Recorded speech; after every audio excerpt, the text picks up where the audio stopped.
स्तोत्रसंहिता 136. Hello check. यावेळेस आपण आळीपाळीने हे जे स्तोत्र आहे ते आपण सुरावर गाणार आहोत. आपल्याला म्हणायचं आहे, कारण त्याची दया सनातन आहे. परमेश्वराचे उपकार स्मरण करा, कारण तो चांगला आहे. कारण त्याची दया सनातन आहे. देवाधिदेवाचे उपकार स्मरण करा, कारण त्याची दया सनातन आहे. प्रभूंच्या प्रभूचे उपकार स्मरण करा, कारण त्याची दया सनातन आहे. जो एकटाच मोठी अद्भुत कृत्य करीतो त्याचे उपकार स्मरण करा, कारण त्याची दया सनातन आहे. ज्याने बुद्धी चातुर्याने आकाश निर्माण केले त्याचे उपकार स्मरण करा, कारण त्याची दया सनातन आहे.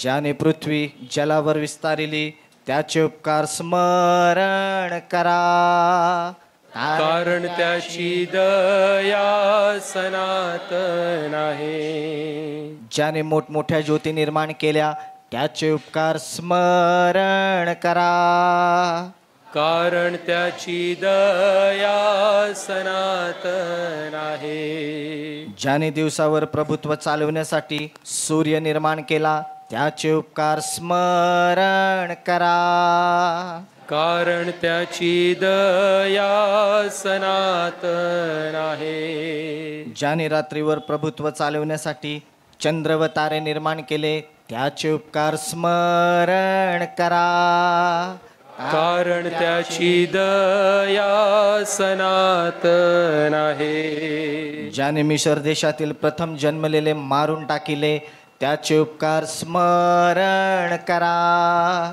कारण त्याची दया सनातन आहे. ज्याने मिस्री लोकातून इस्रायल लोकास बाहेर आणले त्याचे उपकार स्मरण करा, कारण त्याची दया सनातन आहे. ज्याने प्रतापी हाताने व पुढे केलेल्या बाहूने त्यास बाहेर आणले त्याचे उपकार स्मरण करा, कारण त्याची दया सनातन आहे. ज्याने तांबडा समुद्र दुभागला त्याचे उपकार स्मरण करा, कारण त्याची दया सनातन आहे. ज्याने इस्रायलास त्यामधून पार नेले त्याचे उपकार स्मरण करा, कारण त्याची दया सनातन आहे. ज्याने फारोला व त्याच्या सैन्याला तांबड्या समुद्रात गडप केले त्याचे उपकार स्मरण करा, कारण त्याची दया सनातन आहे. ज्याने आपल्या लोकांना रानातून नेले त्याचे उपकार स्मरण करा, कारण त्याची दया सनातन आहे. ज्याने मोठमोठे राजे मारून टाकिले त्याचे उपकार स्मरण करा, कारण त्याची दया सनातन आहे. ज्याने प्रतापी राजे ठार केले आहे त्याचे उपकार स्मरण करा, कारण त्याची दया सनातन आहे. ज्याने अमोऱ्यांचा राजा सिहोन याला ठार मारिले त्याचे उपकार स्मरण करा, कारण त्याची दया सनातन आहे. ज्याने बाशानाचा राजा ओग यास ठार मारिले त्याचे उपकार स्मरण करा, कारण त्याची ज्याने त्यांचा देश वतन करून दिला त्याचे उपकार स्मरण करा, कारण त्याची दया. ज्याने आपला सेवक इस्रायल यास तो वतन करून दिला त्याचे उपकार स्मरण करा, कारण त्याची ज्याने आमच्या दैन्यावस्थेत आमची आठवण केली, त्याचे उपकार स्मरण करा. कारण त्याची ज्याने आम्हाला आमच्या शत्रूंपासून सोडविले, त्याचे उपकार स्मरण करा. कारण त्याची दया सनातन आहे. जो सर्व प्राण्यांना अन्न देतो, त्याचे उपकार स्मरण करा. कारण त्याची दया सनातन आहे. स्वर्गातील देवाचे उपकार स्मरण करा. कारण त्याची दया सनातन आहे. यावेळी आपण आजच्या दिवसाकरता घेतलेले जे शास्त्रपाठ आहेत त्यातील पहिला शास्त्रपाठ आपण ऐकणार आहोत. जुन्या करारामधून दुसरे इतिहास याचा 7वा अध्याय, दुसरे इतिहास अध्याय 7 आणि यातील 11 ते 16 ही वचनं यावेळी आपण ऐकूया. 2 इतिहास अध्याय 7 आणि 11 ते 16 ही वचनं यावेळी आपण ऐकूया. 2 इतिहास याचा 7वा अध्याय 11 ते 16 ही वचनं. शल्मोनाला परमेश्वराचे दुसऱ्यांदा दर्शन. या प्रकारे शल्मोनाने परमेश्वराचे मंदिर व राजमंदिर बांधण्याचे संपवले आणि परमेश्वराच्या मंदिरात व आपल्या मंदिरात जे काही करायचे त्याचे मनात योजिले होते ते त्याने उत्तम प्रकारे सिद्धीस नेले. परमेश्वर शल्मोनाला रात्री दर्शन देऊन म्हणाला, मी तुझी प्रार्थना ऐकली आहे आणि हे गृह यज्ञगृह व्हावे म्हणून मी आपल्यासाठी निवडले आहे.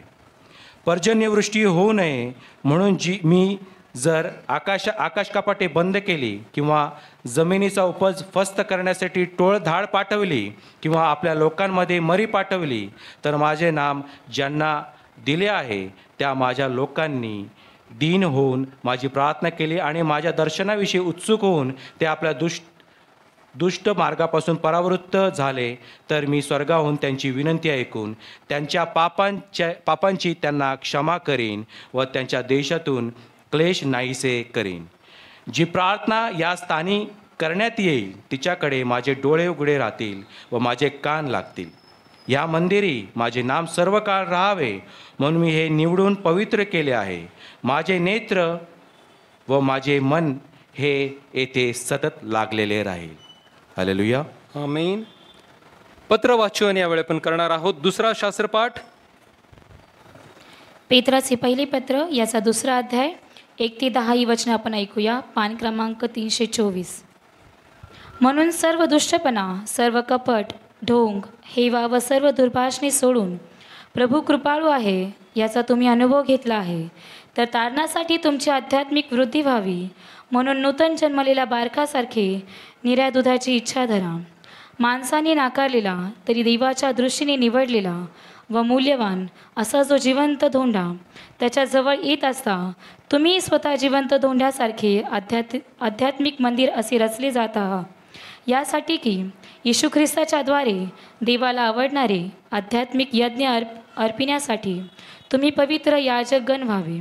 कारण असा शास्त्रलेख आहे, पहा निवडलेले मूल्यवान अशी कोण शिला मी सियोनात बसवितो, तिच्यावर विश्वास ठेवणारा फजित होणार नाही. म्हणून तुम्ही विश्वास ठेवणाऱ्यांना तो मूल्यवान आहे, परंतु जे विश्वास ठेवीत नाही त्यांना बांधणाऱ्याने नापसंत केलेला धोंडा तोच कोनशिला झाला आणि ठेच लागण्याचा धोंडा व अडखळण्याचा खडक असा झाला. ते वचन मानित नसल्यामुळे ठेचळतात, त्यांसाठी ते नेमलेले होते. पण तुम्ही तर निवडलेले वंश, राजकीय याजकगण, पवित्र राष्ट्रे, देवाचे स्वतःचे लोक असे आहात, यासाठी की ज्याने तुम्हास अंधारातून काढून आपल्या अद्भुत प्रकाशात पाचारण केले त्याचे गुण तुम्ही प्रसिद्ध करावे. ते तुम्ही पूर्वी लोक नव्हता, आता तर देवाचे लोक आहात. तुम्हास दया मिळाली नव्हती, आता तर दया मिळाली आहे. आमेन. वाचलेली वचनं देवबाप आपणाकरता आशीर्वादित करू. त्याच्या नावाला मान, सन्मान, गौरव आता आणि युगानुयुग असो. आमेन. आपण सर्वजण उठून उभं राहूयात. यावेळी शुभवर्तमानाचं वाचन करण्यात येत आहे. आजच्या दिवसाकरता निवडलेलं शुभवर्तमान योहानकृत शुभवर्तमान याचा 4था अध्याय आहे. योहानकृत शुभवर्तमान अध्याय 4 आणि 19व्या ओवीपासून तर 26व्या ओवीपर्यंत शुभवर्तमान लिहिण्यात आलेलं आहे. आजच्या दिवसाकरताचं शुभवर्तमान योहानकृत शुभवर्तमान याचा 4था अध्याय आणि यातील 19व्या ओवीपासून शुभवर्तमानास प्रारंभ होतो. ती बाई त्याला म्हणाली, महाराज, तू भविष्यवादी आहेस असे मला आता समजले. आमच्या पूर्वजांनी या डोंगरावर भक्ती केली, परंतु तुम्ही म्हणता की जेथे भक्ती केली पाहिजे ते ठिकाण यरुशलेमेत आहे. येशूने तिला म्हटले, बाई, माझा विश्वास धर. तुम्ही बापाची भक्ती या डोंगरावर किंवा यरुशलेमेतही करणार नाही अशी वेळ येत आहे. तुम्ही जे तुम्हास ठाऊक नाही त्याची भक्ती करता. आम्ही तर जे आम्हास ठाऊक आहे त्याची भक्ती करतो, कारण यहुद्यातूनच तारण आहे. परंतु खरे भक्त आत्म्यात व खरेपणात बापाची भक्ती करतील अशी वेळ येत आहे व आता आली आहे. कारण आपली अशीच भक्ती करणाऱ्यास बाप शोधित आहे. देव आत्मा आहे आणि जे त्याची भक्ती करतात त्यांनी आत्म्यात व खरेपणात त्याची भक्ती केली पाहिजे. ती बाई त्याला म्हणाली, मशीहा ज्याला ख्रिस्त म्हणतात तो येत आहे हे मला ठाऊक आहे. तो आल्यावर तोच सर्व गोष्टी आम्हाला सांगेल. येशूने तिला म्हटले, जो तुझ्याशी बोलत आहे तो मी तोच आहे. येशूने तिला म्हटले, जो तुझ्याशी बोलत आहे तो मी तोच आहे. हे ख्रिस्ताचे शुभवर्तमान आहे. मंडळीनं कृपया खाली बसावं.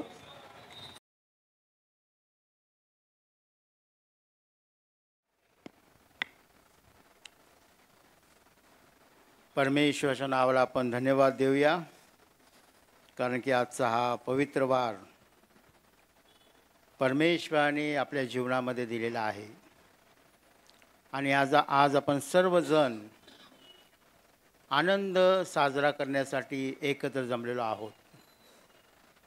ख्रिस्त विश्व मंडळी याचा 51वा वर्धापन दिन आज आपण सर्वजण एकत्रित्या साजरा करत आहोत. 51 वर्ष परमेश्वराने या ठिकाणी प्रार्थना करण्यासाठी, त्याची उपकारस्तुती करण्यासाठी आणि प्रार्थनेद्वारे मिळणारे सर्व आशीर्वाद प्राप्त करून घेण्यासाठी दिलेले आहेत. त्यामुळे आजचा दिवस आपणा सर्वांसाठी अतिशय महत्त्वाचा आहे, आशीर्वादाचा आहे. आणि हा दिवस आपण साजरा करत असताना आपण 51 वर्ष परमेश्वराने आपल्याला कशा प्रकारे सांभाळलेलं आहे, परमेश्वराने कशा प्रकारे आपल्याला त्याच्या वचनामध्ये वाढवलेलं आहे आणि परमेश्वराने प्रत्येक वेळेस तो आपल्याबरोबर आहे याची जाणीव करून दिलेली आहे. आणि आज या सर्व गोष्टी समोर ठेवून आपण देवाचं उपकार स्मरण करणं गरजेचं आहे. गेल्या वेळेस देखील या ठिकाणी मी आलो, पहिलीच भेट होती. आणि मग ज्यावेळेस मी या भागामध्ये प्रवेश केला तर मला धारावीची आठवण झाली. मुंबईमध्ये धारावी एक म्हणजे आशिया खंडातलं सर्वात मोठी झोपडपट्टी आहे ती. पण त्यांना हलकं समजू नका, पुणे शहर ते विकत घेऊ शकतात धारावी. त्यामुळे घरं जरी लहान असली तरी पुणे धर्मप्रांताकडे पण जेवढे पैसे नाही आहेत तेवढे पैसे त्यांच्याकडे आहेत. कारण त्या ठिकाणी आपलं जे चर्च आहे, गुड शेपर्ड चर्च, त्यांचं वार्षिक उत्पन्न जे आहे ते 7 करोड रुपये आहे, जे आपल्या पुणे धर्मप्रांताचं पण नाही आहे. म्हणजे वार्षिक उत्पन्न कागदावरचा, कागदाच्या बाहेरचं माहीत नाही आपल्याला. कारण मुंबईमध्ये एक चांगली सवय आपण म्हणू शकत नाही, पण सवय आहे लोकांना.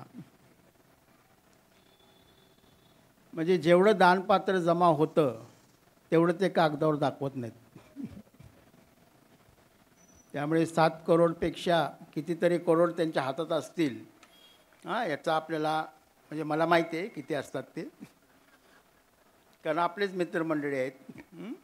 माझ्याबरोबर जे लहानपणापासून वाढलेले आहेत तेच आता पास्टेट कमिटी मेंबर आहेत, आणि ते प्रामाणिकपणे सांगतात आम्ही एवढं दाखवतो, एवढं दाखवत नाही, कारण तसं करावं लागतं मुंबईमध्ये.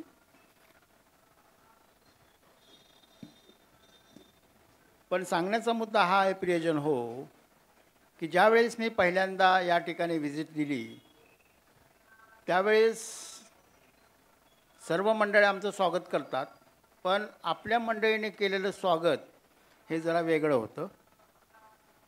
कारण की ज्यावेळेस मी प्रवेश केला त्यावेळेस सेक्रेटरी, ट्रेजरर साहेब आणि आपले ले लीडर साहेब तिघं देखील त्या ठिकाणी माझं स्वागत करण्यासाठी उभे होते. असं आजपर्यंत कोणत्याच मंडळीत झालं नाही. पहिल्यांदा झालं. म्हणजे सेक्रेटरी असतात किंवा ले लीडर असतात आणि कधी कधी पाळक एकटेच असतात, पण या ठिकाणी मी पाहिलं की संपूर्ण, आणि स्वागत त्यांनी जसं केलं माझं, त्यांच्या चेहऱ्यावर आनंद होता. आता माझा स्वभाव कसा आहे की मी बारीक सारीक गोष्टी पाहतो, मंडळीमध्ये कुठे काय चाललेलं आहे, कोण काय करतं, त्या सर्व गोष्टीकडे माझं बारकाईने लक्ष असतं. आणि मग मी ज्या ज्या चर्चमध्ये जातो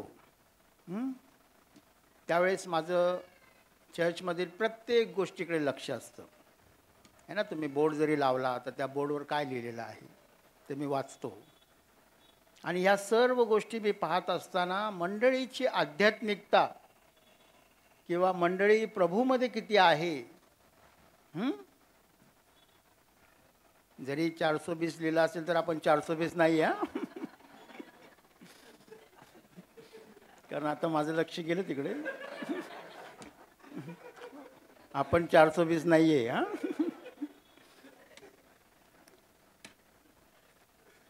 म्हणजे मंडळीमध्ये अशा प्रकारचे देवाचे आशीर्वादित लोक असणं अतिशय महत्त्वाचं आहे. कारण की मंडळीची प्रगती जी असते ती एक व्यक्ती, 2 व्यक्ती असं नव्हे. मंडळीमध्ये देवाने ज्यांना निवडलेलं आहे, ज्यांच्यावर मंडळीची जबाबदारी सोपवलेली आहे, ते सर्वजण प्रभूमध्ये असणं अतिशय महत्त्वाचं आहे. त्यामुळे त्यावेळेस मी आलो, अतिशय सुंदर स्वागत केलं, त्यानंतर पाहुणचार देखील चांगला केला. एवढी अपेक्षा नसते माझी. काय एक थोडंसं रोटी दिली आणि दाल तडका दिला, बस झालं. पण गेल्या वेळेस त्यांनी अतिशय चांगल्या प्रकारे पाहुणचार केला. आणि नंतर मला एका गोष्टीचा फार आनंद झाला की पाळकसाहेबांची मी नेमणूक केली त्यावेळेसचे मंडळीविषयी मला माहिती नव्हती, पाळकसाहेबांबद्दल थोडीशी माहिती होती.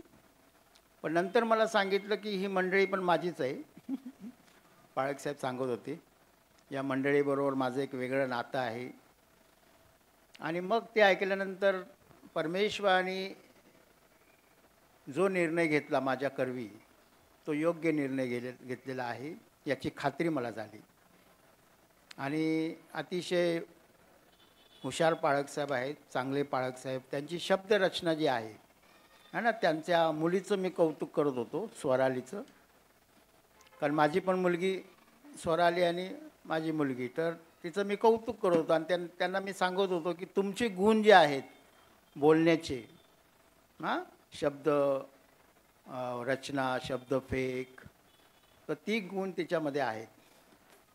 आणि हे जे गुण आहेत ते तिच्या वडिलांपासून तिच्यामध्ये आलेले आहेत. आई पण असेल हुशार, अजून मी ऐकलं नाही.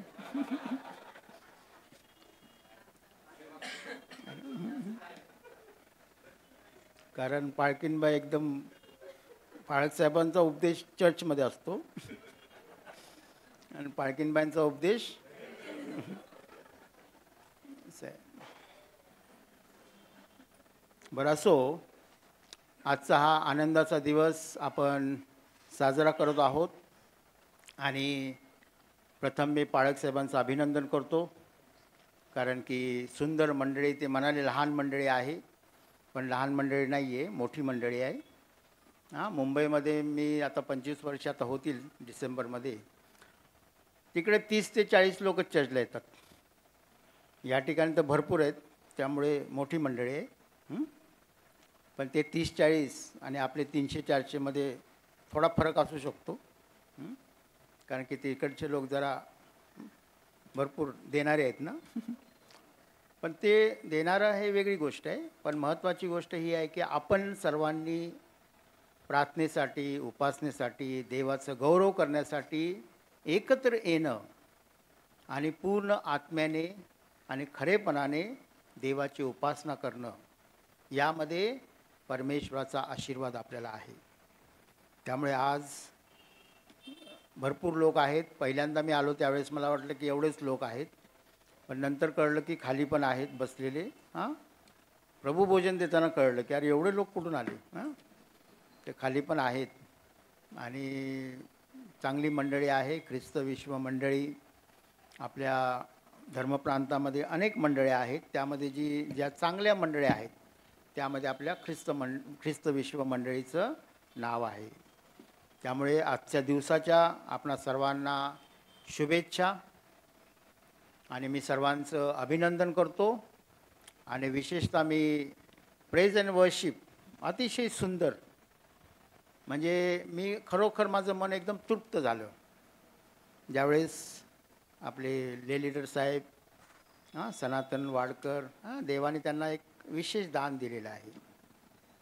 आणि ज्यावेळेस ते परमेश्वराचं आराधना करतात, गीत गातात आहे ना, आता समर्पणाचं जे गीत तुम्ही गायलं अतिशय सुंदर, म्हणजे अतिशय, मी ज्यावेळेस बसलेलो होतो आणि त्या गीतामध्ये मी पूर्णपणे गेलो, त्यावेळेस असं मला वाटलं की मी चेअरवरून काय उठतोय की काय.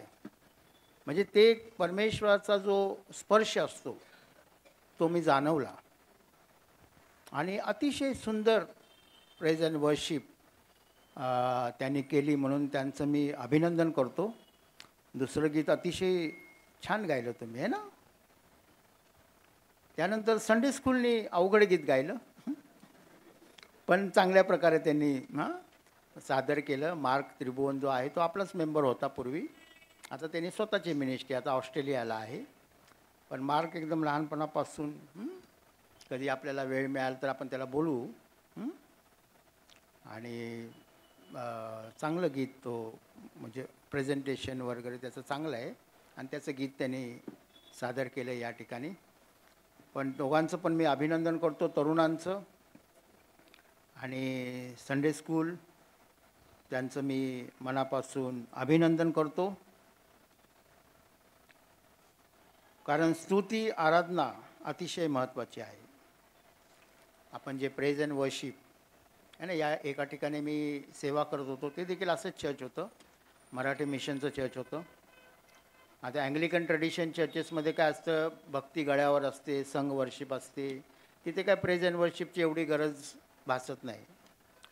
पण मराठी मिशनचे जे कॉंग्रिगेशनल चर्च आहेत किंवा प्रेस्बिटेरियन चर्च आहेत, त्या ठिकाणी प्रेज अँड वर्शिपची सध्या तरी गरज आहे. आणि ज्यावेळेस मी त्या ठिकाणी होतो आहे ना, 15 वर्षापूर्वीची गोष्ट आहे, आणि त्या ठिकाणी चर्चला कोणच येत नव्हतं. चर्चला लोक येत नव्हते, आले तरी आरामात उशिरा यायचे. मग मी आयडिया केली, सर्व तरुणांना एकत्र केलं, म्हणजे तरुण मध्यमवर्ग सर्वांना एकत्र केलं आणि आम्ही प्रेज अँड वर्शिप चालू केली. म्हणजे मंडळी येईपर्यंत आपण प्रेज अँड वर्शिप, एक 20 मिनटं, जास्त नाही, 20 मिनटाची प्रेज अँड वर्शिप. पण असं झालं की जे उशिरा येणारे लोक आहेत ते प्रेज अँड वर्शिपला यायला लागले आणि मग चर्च पूर्णपणे प्रेज अँड वर्शिप सुरू होण्याच्या आधीच भरायला लागलं.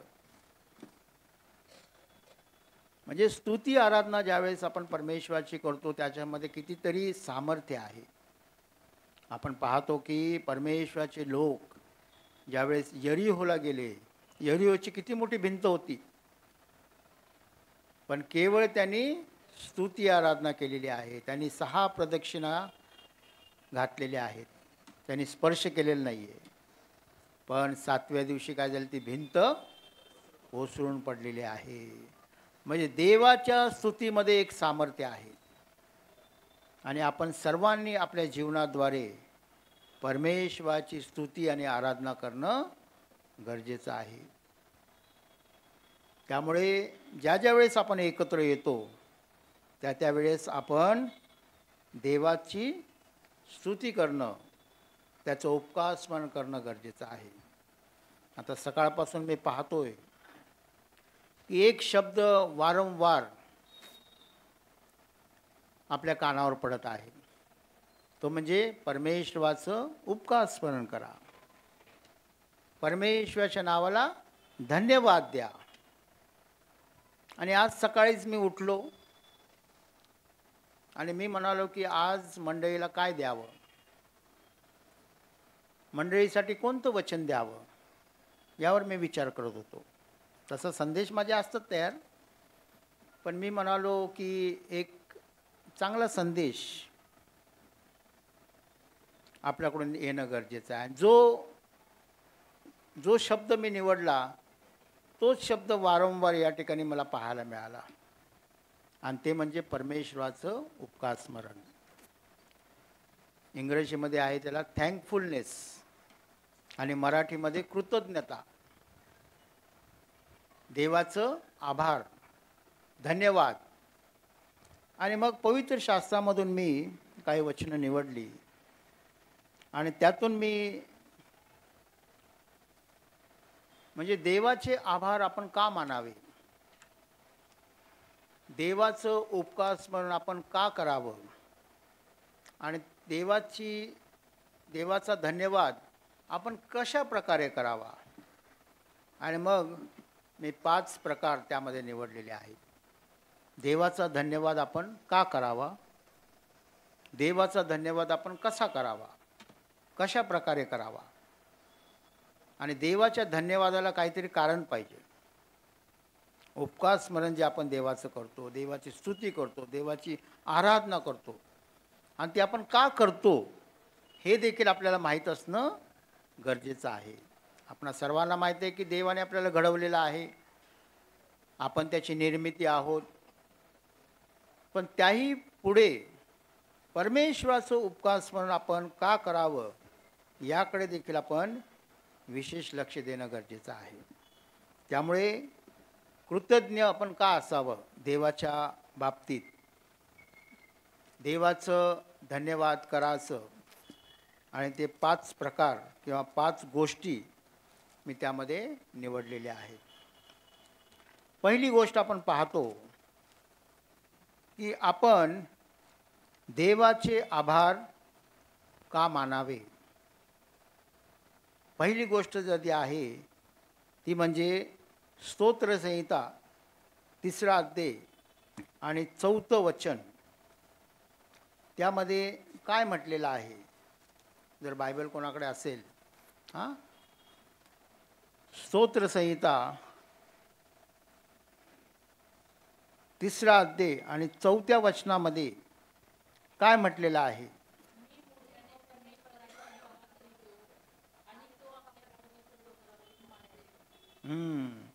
मी मोठ्याने परमेश्वराचा धावा करीतो आणि तो आपल्या पवित्र डोंगरावरून माझे ऐकतो. दुसरा शास्त्रपाठ कोणी वाचला? दुसरा शास्त्रपाठ? Very good. म्हणजे ज्यावेळेस ते शास्त्रपाठ ते वाचत होते है ना, पहिला पण तुम्ही चांगला वाचला, माझ्याकडे बघायला लागले तुम्ही. फक्त 2 वेळा जरा अडखळले ते, म्हणजे छोटेसे ते अडखळण झालं. पण जे वाचन जे होतं, वाचन, आवाज आहे ना, प्रत्येक शब्दावर जे आपण पिच म्हणतो ना, तर ते त्यांचं अतिशय सुंदर होतं. कारण मुंबईमध्ये पण आम्ही बायबल रीडिंग कॉम्पिटिशन ठेवतो. अध्याय देतो एक वाचायला, जे सुंदर वाचतात त्यांना बक्षीस असतं, बायबल रीडिंग कॉम्पिटिशन. तर बायबल रीडिंग कॉम्पिटिशनमध्ये तुम्ही जिंकणार. अतिशय सुंदर वाचन त्याने केलं. त्यामुळे बायबलमधलं वचन जे आहे ना ते बरोबर वाचणं हे देखील गरजेचं आहे. या ठिकाणी असं म्हटले की मी मोठ्याने परमेश्वराचा धावा करतो आणि तो आपल्या पवित्र डोंगरावरून माझे ऐकतो. म्हणजे परमेश्वराचा धन्यवाद, परमेश्वराचे आभार आपण का मानावे? कारण आपला परमेश्वर हा आपली प्रार्थना ऐकणारा देव आहे. पहिली गोष्ट, परमेश्वर आपली प्रार्थना ऐकणारा देव आहे. इवन पहिलं शास्त्रपाठ जो आपण वाचला त्यामध्ये देखील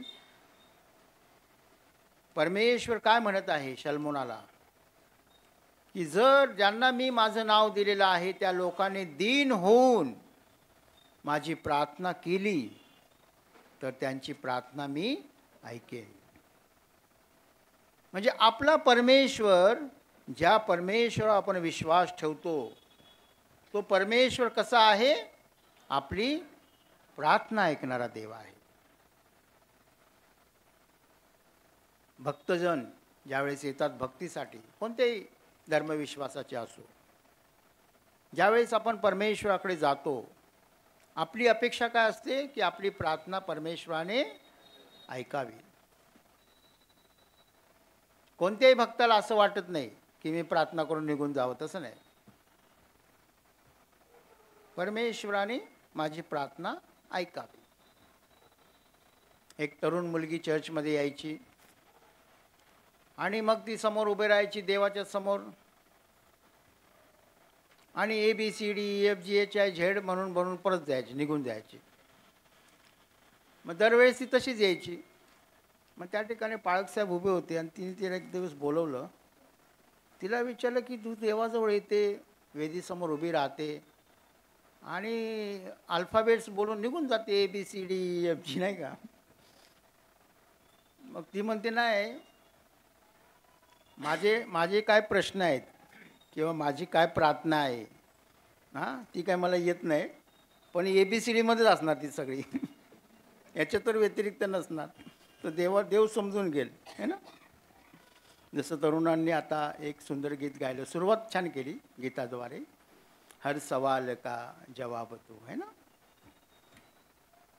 म्हणजे प्रभू येशू ख्रिस्त जो आपला देव आहे तो आपल्या प्रत्येक प्रश्नाचं उत्तर आहे. तुमच्या जीवनामध्ये कोणताही प्रश्न असो, कोणताही,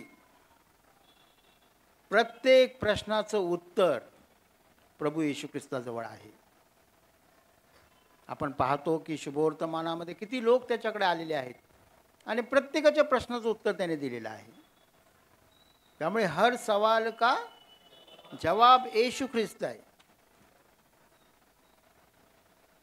त्यामुळे आपल्या जीवनामध्ये कोणतेही प्रश्न असो, ते प्रश्न सोडवण्यासाठी आपल्याला जर परमेश्वराने कोण दिला असेल तर तो म्हणजे येशू ख्रिस्त. त्यामुळे येशू ख्रिस्त जो आपला देव आहे तो आपल्या प्रार्थनांना उत्तर देणारा देव आहे. आणि त्यामुळे आपण त्याला धन्यवाद देणं हे गरजेचं आहे. पण आता प्रश्न असा आहे, आपण जो काही प्रश्न त्याच्यासमोर मांडतो त्याचं योग्य उत्तर प्रभू येशू ख्रिस्त आपल्याला देत आहे. पण ते उत्तर आपण स्वीकारून त्याप्रमाणे आपण पुढे जाणं गरजेचं आहे. जसं आपण पाहतो मत्तेकृत शुभवर्तमान 19 अध्याय आणि 16 वचनामध्ये एका तरुणाने प्रभू येशू ख्रिस्ताला प्रश्न विचारलेला आहे आणि आपल्या सर्वांचा तो प्रश्न असायला हवा. आणि तो तरुण प्रभू येशू ख्रिस्ताला काय म्हणत आहे की गुरुजी, मला सार्वकालिक जीवन मिळावं म्हणून मी काय करावं? आता आपणा सर्वांना तर माहीत आहे की सार्वकालिक जीवन मिळावं म्हणून आपण काय केलं पाहिजे. त्या तरुणांनी एकदम जेन्युन प्रश्न विचारलेला आहे, जेन्युन, $1 million क्वेश्चन. प्रामाणिक प्रश्न होता की गुरुजी, मला सार्वकालिक जीवन मिळावं यासाठी मी काय करायला पाहिजे. आणि मग येशू ख्रिस्ताने सांगितलं, आज्ञा पाळ, हे कर, ते कर, असं कर, तसं कर, हे कर. ठीक आहे. तो म्हणतो सगळ्या तर मी पाळत आहे ना. आपल्याला पण तेच वाटतं, आपण सगळ्या आज्ञा पाळत आहोत. पण पहिली जरी आज्ञा आपण घेतली, तुझ्यासमोर अन्य देव नसोत, झालं, तिथेच आपण गडबडतो.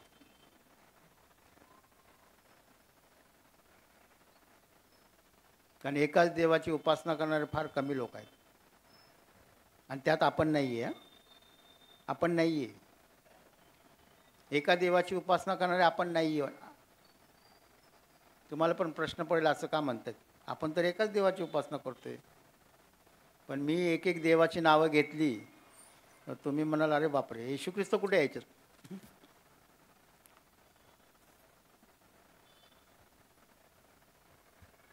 आणि मग प्रभू येशू ख्रिस्ताने त्याला सांगितलं की तू पूर्ण हो पाहतोस तर तुझं आहे ते सर्व विकून गरिबांना दे. जे गोरगरीब आहेत, जे दरिद्री आहेत, त्यांना ते तुझं आहे ते सगळं विकून त्यांना दे. आणि तू माझ्या मागे ये. आणि त्याच वेळेस तो बहिरा झाला. हे माहिती आहे तुम्हाला. जसं आपण बहिरे होतो ना, है ना, आपल्यामध्ये पण लाईक गजनीचा अटॅक येतो आपल्यामध्ये. पाळक साहेबांनी सांगितलं चर्चसाठी आपल्याला दान गोळा करायचं आहे, लगेच आपण बहिरे होतो. आता मुंबईमध्ये एक प्रथा आहे की जो काही कार्यक्रम असतो, चर्चचा वाढदिवस असेल किंवा चर्चमध्ये एखादं कॉम्पिटिशन काही असेल, तर ते दानपात्रातले पैसे खर्च नाही करत. पुण्यामध्ये मी एक पाहिलं की चर्चच्या कार्यक्रमासाठी दानपात्रातले पैसे खर्च करतात. That is wrong. ती चोरी झाली. दानपात्रात पैसे तुम्ही जर वापरले तर ती देवाच्या भांडारात केलेली चोरी आहे. आणि पुण्यामध्ये ही चोरी काय कॉमन आहे एकदम. आता चर्चचा वाढदिवस असो, काही सण असो, क्रिसमस असो, त्याचं डोनेशन आपण जमा करतो, एक विशेष दान घेतो आणि मग त्याच्यातून तो खर्च करतो. दानपात्रातला खर्च नाही करायचा. कारण आपण प्रार्थना करताना काय सांगतो, ते संपूर्ण 100% जे दान आहे ते देवाचं आहे. त्यामुळे ही गोष्ट लक्षात ठेवा. आहे ना. दान पण 3 प्रकारचं असतं चर्चमध्ये. चर्चमध्ये 3 प्रकारचे दान असतात. एक म्हणजे आपण स्वइच्छेने परमेश्वराच्या कार्यासाठी अर्पण करतो, ते दानपात्र. ज्यावेळेस परमेश्वर आपल्या जीवनामध्ये आशीर्वाद देतो, आपली प्रार्थना मान्य करतो, आपल्या प्रार्थनांना उत्तर देतो, त्यामुळे देवाची उपकारस्तुती म्हणून आपण उपकारस्तुतीचं दान देतो. आणि तिसरं दान अतिशय महत्त्वाचं आहे, ते म्हणजे कंपल्सरी सक्तीचं दान, ते म्हणजे वर्गणी किंवा दशांश. तर कोण देत नाही, उगाचच आपण दशांश बोलतो. आता खोडायला पाहिजे दशांश शब्द. नाही, कोण देत नाहीत. कमी पगार असेल ना तर देतात, पण ज्यांचा पगार जास्त आहे, लाखाच्या वर, कोण नाही देत. 25 वर्षाचा अनुभव आहे बाबा.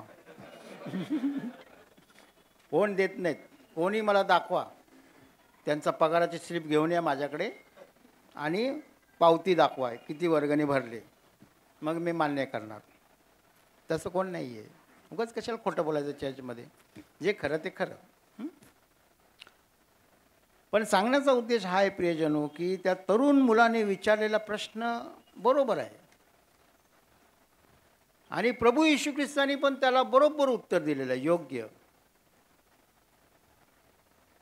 पण प्रभू येशू ख्रिस्तापासून आलेलं उत्तर त्याला मान्य नव्हतं.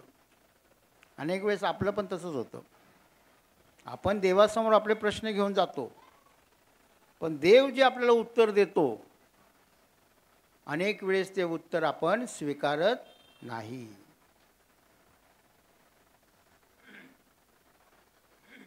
त्यामुळे परमेश्वराची उपकार स्तुती, त्याचा धन्यवाद आपण करणं गरजेचं आहे. कारण आपला देव हा प्रार्थना ऐकणारा देव आहे. आपण नुसतंच हालेलुया म्हणून फायदा नाही है ना. गेल्या वेळेस मी विचारलं हालेलुया किती वेळेस आहे बायबलमध्ये शब्द. तुम्हाला माहिती आहे का किती वेळेस आहे हालेलुया?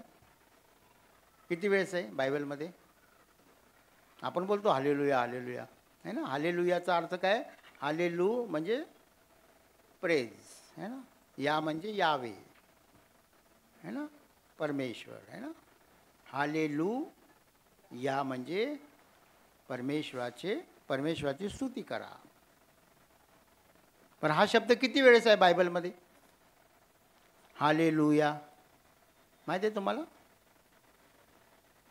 फक्त 2च पुस्तकामध्ये हा शब्द आहे. बायबलमधल्या 2च पुस्तकामध्ये हा शब्द तुम्हाला आढळेल. एक जुन्या करारामधलं पुस्तक आहे आणि एक नवीन करारामधलं पुस्तक आहे. हे बायबल कॉलेजला कोण जातंय?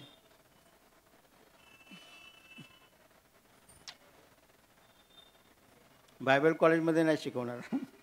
UTSCमध्ये शिकवणारच नाही. कारण तिकडे काही देवाची स्तुती होतच नाही. तिकडे प्रॉपर्टी, त्या प्रॉपर्टीतून कसे पैसे कमवायचे त्याच्याकडे जास्त लक्ष आहे यांच्या लोकांचं. त्या ठिकाणी असणारे जे लोक आहेत ते.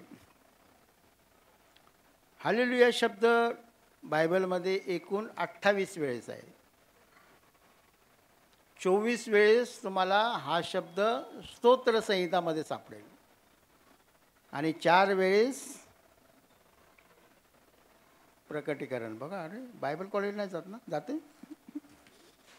4 वेळेस प्रकटीकरणामध्ये आहे. म्हणजे हालेलुया शब्द किती महत्त्वाचा आहे, पण तो आपण चांगल्या मनाने वापरणं गरजेचं आहे.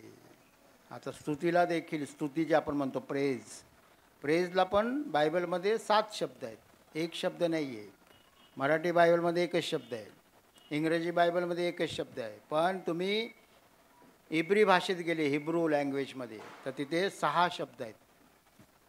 आणि ग्रीक भाषेमध्ये 1 शब्द आहे, आयनेसिस. आणि इब्री भाषेमध्ये यादा, हलाल, जमार, तेहिल्ला, तौडा, म्हणजे असे 6 शब्द फक्त स्तुतीला आहेत. पण ती स्तुती वेगवेगळ्या प्रकारची. हात उंच करून जी स्तुती केली जाते, हात उंच करून, त्याला म्हणतात यादा. म्हणजे स्तुती हा शब्द एक जरी वाटला तरी इब्री भाषेमध्ये त्याला वेगवेगळे अर्थ आहेत. आणि कशा प्रकारे आपण स्तुती करतो ते त्या शब्दावरून आपल्याला समजतं. त्यामुळे पवित्र शास्त्र जे आहे ते देखील आपण चांगल्या प्रकारे वाचणं, त्याचा अर्थ समजून घेणं गरजेचं आहे. आता दुसरी गोष्ट आपण पाहणार आहोत की परमेश्वराची आराधना, परमेश्वराचा धन्यवाद आपण आपल्या जीवनातून करावा. कारण आपला देव जो आहे तो आपल्या शारीरिक, मानसिक आणि आत्मिक गरजा पूर्ण करणारा देव आहे. परमेश्वर म्हणजे काय आहे? परमेश्वर जो आपल्याला निर्माण करतो. म्हणजे जसं आपण बाळाला जन्म दिला आणि त्याला सोडून दिलं तर चालेल का? नाही. त्या बाळाला वाढवणं, सांभाळ करणं, त्याला परिपूर्ण करणं ही आपली जबाबदारी आहे. मगच ते लेकरू काय करणार? आपल्याला थँक्यू बोलणार. नाहीतर आपण जन्म दिला आणि त्या बाळाला कुठेतरी अनाथ आश्रममध्ये ठेवले किंवा कुठेतरी कोणाला तर देऊन टाकलं, चालेल का? आपला परमेश्वर तसा देव नाही आहे. आपला परमेश्वर आपल्याला निर्माण करतो, पण आपल्या सर्व गरजा पूर्ण करणारा देव आहे. सर्व गरजा पूर्ण करणारा. म्हणजे आपण पाहतो की ज्यावेळेस प्रभू येशू ख्रिस्त वचनातून लोकांना शिकवत आहे, देवाच्या राज्याविषयी सांगत आहे, सर्व लोक त्याच्या मागे आलेले आहेत. आणि मग असं झालं की त्याच्या मागे हजारो लोक आलेले आहेत, 5,000पेक्षाही जास्त. आणि मग सर्वांना शिष्य घरी पाठवून देत आहेत. पण येशू ख्रिस्त काय म्हणत आहे?